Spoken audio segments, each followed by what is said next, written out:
So here we are starting with our course, and this is the setup that we will have through this course basically. So on the left side I will have my Visual Studio Code, and there will be index.html and app.js file.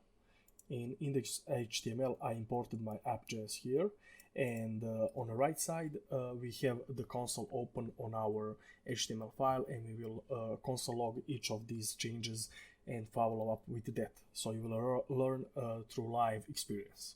So first array method that we will learn is push array method, also one of the most used array methods that you will probably use in web development. So in app.js I created the array of colors, and I have just 3 colors there. So if we console log this, console.log, and I will log colors,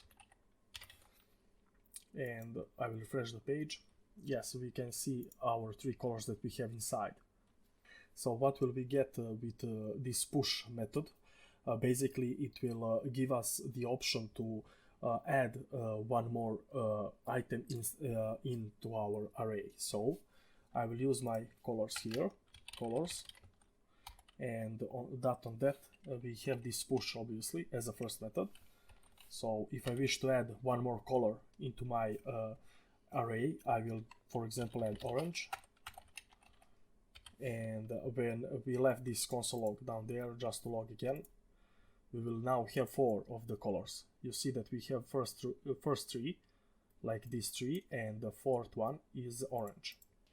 Also you can see that we have 4 items in our array, but somehow there is number 3. That is because array are counted from a 0. So first item inside of array will be 0 index, then 1, 2 and 3, and the length of those will be 4. So if we wish to add one more item, we could colors.push again, for example, and let's add black and refresh. Yeah, now you can see that we have orange and black here. So I believe that this little explanation will give you enough knowledge so you could know more about push method on arrays. So let's jump into next array method.